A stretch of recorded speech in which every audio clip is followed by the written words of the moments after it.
uh, Bill and Vicky Bruckner. Hello. It's Hi, very Peter. nice to have you here in the Center of Independent Living in Switzerland. We know you already for quite some time, and I'm very grateful that you had the time to come here and give us this interview. And I would like to ask you at the beginning just to introduce yourself a little bit, where you're coming from, what you're doing here, and so on. Well, thank you, Peter. I'm very glad to be here. My name is Vicky Bruckner. I come from California in the United States. I come from San Francisco. And I am here together with Bill, and we are teaching here in Europe. We've made quite a few teaching trips to Europe, including Switzerland.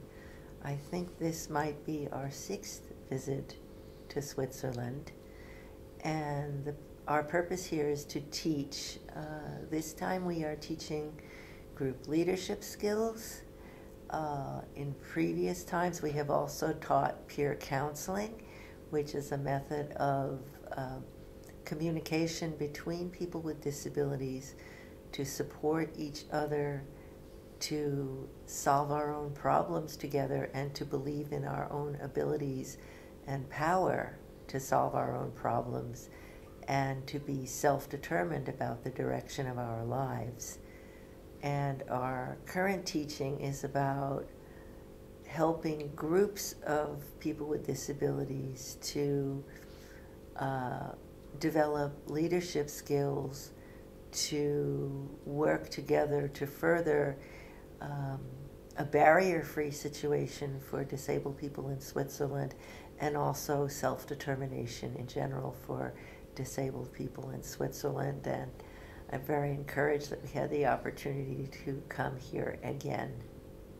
My name is Bill Bruckner, and I am the husband of Vicky. And as Vicky says, we've been making these trips to Europe for quite a few years now.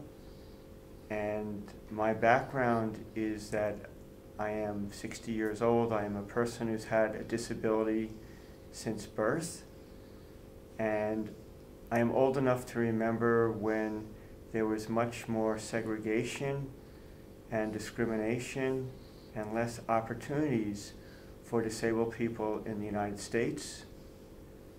Over the last 40 years, there's been a lot of movement towards more equal opportunities for people with different disabilities in the United States. Myself, I worked as a teacher for 7 years and then have been involved with the disability rights movement for the last 30 years. And like Vicky, have been in California since the early 1980s. Is there any mission you see yourself doing when you are going on these trips, on these educational trips through Europe? Would you like to answer first? Sure. Sure. If there is a mission, it's, as Vicky said, to really help people feel their power and their rights as people with disabilities in the countries where we are working. On this trip we are working in Switzerland and Austria and Germany. So it's to really work with groups of disabled people. For the last 3 days we worked with a group that consisted of members of the ZSL here in Zurich, as well as a group from the Katholische Behindertenseelsorge called Ja-SL, as well as what I call Free Spirits, some people who are not really affiliated directly with either group, and worked with them around thinking how they can build up their groups and their ideas to further their own self-determination and the determination of the people they work with in their communities. I would like to add that for me, part of the mission is to encourage people to speak up and speak out in their struggle for equal rights. And when I come to Switzerland in particular, I am so positively impressed by the technology and the advancements in technology and science and building. And so I feel Switzerland is in an ideal position to really become barrier-free for all its citizens. And I want to encourage everyone in Switzerland to think about and act upon the advantages of becoming barrier-free. Because in the United States, where we are largely barrier-free, people have found, and like Bill, I'm a person who's been disabled my whole life, so I remember when we weren't barrier-free.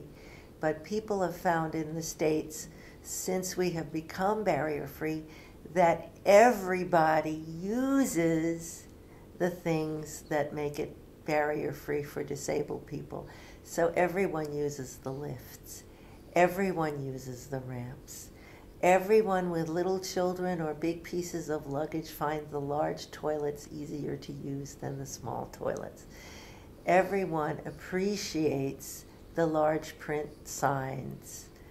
And it's just easier for everybody if the whole society is barrier-free. And often people do not realize that until the barrier-free mechanisms are put into place, and then all of a sudden everybody says, whether they're disabled or not, oh, this is so much easier, why didn't we think of it before? Or like if in America, wherever there are public drinking fountains, there is one at a higher level and one at a lower level. And the reason for that is because of our laws and our accessibility standards, which require also a lowered drinking fountain for a person who uses a wheelchair. However, if you just stand and watch during the course of a day and you count how many people who use wheelchairs use the drinking fountain, which certainly are some, and also how many children use the drinking fountain, you will see that the children use it a great deal of the time also. So that's another example of something that, or when you have lowered shelves or lowered clothes racks that people who are either shorter or people sitting in wheelchairs can reach to hang their clothing. Again, those are wonderful for people, for children, for people who have arthritis. It really works for everyone. So in America, there's this concept, you probably have it in Switzerland also, called universal design, which is really saying, let's not think about what is special for disabled people, but rather what really fits for everyone during the course of their lifetime. So from, being a little child to being very old. What kind of environment really is workable for everyone, so that we don't have to have these special environments just for disabled people. And so, like Vicky, I see the tremendous potential here in Switzerland, not just technologically, but I see the power that people are getting. I mean, in our years working with this ZSL, it's really very clear that there's been more and more power towards pushing for equal rights and equal opportunities. And we now know that you have just the 6th revision coming up of your law. And what is sad is that we always have to keep fighting. And it's the same in America, of course, that these things don't sort of enter into the permanent consciousness of politicians. So we have to revisit them more often than any of us would like to. Even when we were talking with people from the ZSL yesterday about your personal assistance pilot project, which you've had first for 3 years and then for 2 years, why is that, first of all, not permanent? Why does it have to come up for a vote every X number of years? And then why is it only, 115, 117 people, whatever the number is? Why can't that be an option for everyone?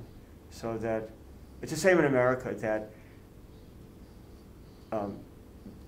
we have the concept in America that we really want the money to follow the people so that the person can leave the institution.